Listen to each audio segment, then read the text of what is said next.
to play which test won, right? Like I even like to play it at this point in my career, right? Having run thousands of experiments, like the novelty of seeing an experiment I haven't seen before and like the instant gratification of right or wrong, like it's a fun concept. Obviously, a lot of people leverage this concept, very popular in like speaking. Our CEO Chris and one of our customers at the time gave a talk at South by Southwest a couple of years ago, and of course opened it by doing some which test one with the audience because that's sort of like the aha moment is when you get a bunch wrong and you're like, oh shoot, like maybe I ought to be running some tests on this kind of stuff as opposed to just doing it. Where there's a story.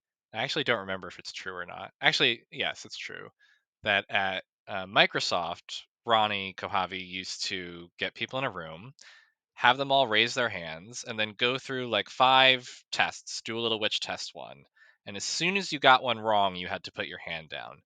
And the point was always within like 3 tests, no one in the room had their hand up. So, we love this concept, which test one, very fun. We thought at Cro Metrics that we would do a series of short videos. We do an internal meeting, a biweekly test showcase. A couple folks come with interesting tests. They play guess the test with our internal audience. We thought we would record those, edit them, make sure that they were sufficiently anonymous to protect our clients' data, and publish them on LinkedIn and elsewhere. And originally, we thought that this would be a good advertising campaign for us, that maybe folks that weren't interested in experimentation would see these videos, they'd watch them, they'd go, hey, you know, that's interesting. I should run experiments, or they'd kind of like get it and they'd reach out to us, which not so much the case. Yes, a couple people saw them, they thought it was interesting. What actually ended up being the biggest benefit to us, speaking of an interesting experiment result, they were a great recruiting tool.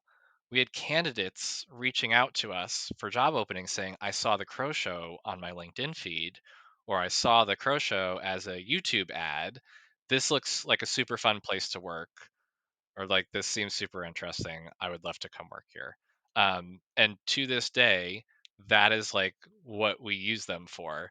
It's the people team that wants to keep them like published and running as ads. It's not our marketing function. It's not a lead generating activity, to put it that way. So um, a fun thing, a fun campaign, and also an interesting experiment result in and of itself.